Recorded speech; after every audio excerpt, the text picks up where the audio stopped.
Hello guys, okay, so welcome back sa channel natin, XPH. Okay, so for today's video guys, meron ako sa inyong ituturong tutorial, no, kung paano nyo guys ma-fix itong checking progress ni Mobile Legends, no. Okay, so ito kasi guys, nangyayari to minsan kahit sabihin natin malakas yung internet natin na kahit naka network boost tayo, no. So kung mapapansin nyo guys, mabagal pa rin yung kanyang checking resources, no. Kumbaga nasa step 3 yung checking resources niya guys, yung progress niya nasa step 3 lang siya, no. Nakastuck po siya kahit gamitan natin guys ng speed mode.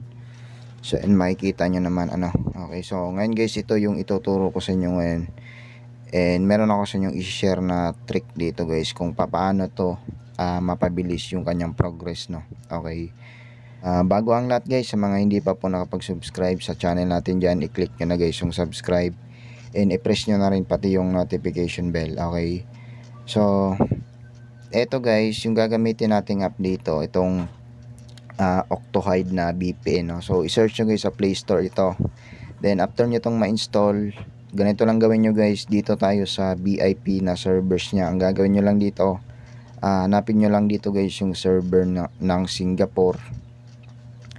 Then kailangan nyo lang guys manood ng ads dito para makakonect tayo guys sa Singapore server nya. Kasi guys, itong Singapore yung isa sa pinakamabilis na VPN, no? Okay, so wait nyo lang to na mag cool down yung ads na yan, then exit nyo lang. Okay, then after nyan, meron na kayong 1 hour dito guys na VIP access, no, sa kanyang server. Kasi guys, mabilis kasi yung Singapore na server, kaya dito ako kumukonect. Okay, then pag okay na yan, close lang natin yan. Then balik ulit tayo guys sa Mobile Legends natin. Okay, so yung purpose kasi guys ng VPN, yung internet connection kasi natin, yung stability niya magi-improve siya, no. Kumbaga halimbawa naka 50 Mbps kayo, minsan kasi guys hindi nagiging stable yung internet natin kahit sabihin natin naka 50 Mbps tayo na wifi.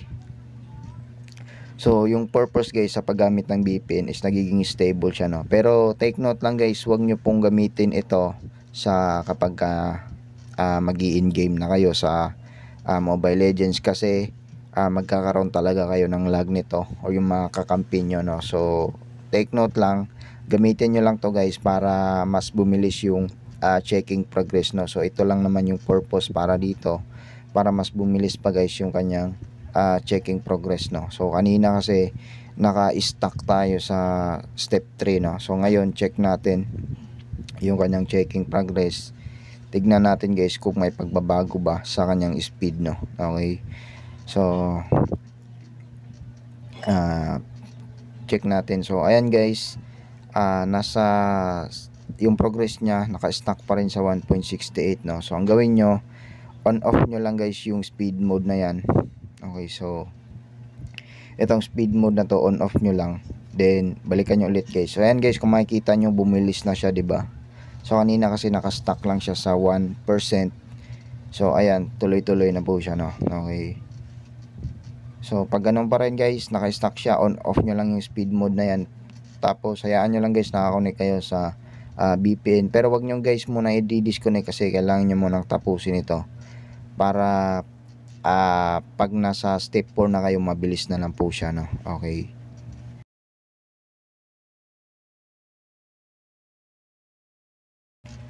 so ayan guys, nasa 99% na po siya. So yung step 4 nito guys, mabilis na lang po yan, ano. Okay, so ayan guys, step 4 napakabilis na lang, di ba? So ayan, step 5 din, ayan, complete na, no. Okay, so yung ibang download guys, kung makikita nyo, nagda-download pa siya.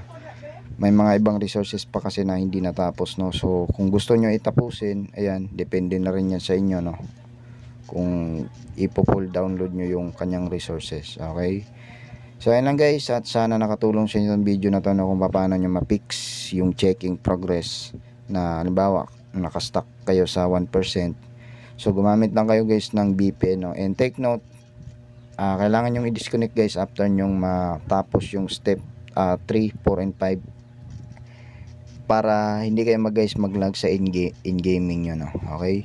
So yan lang guys, at maraming salamat po. Peace.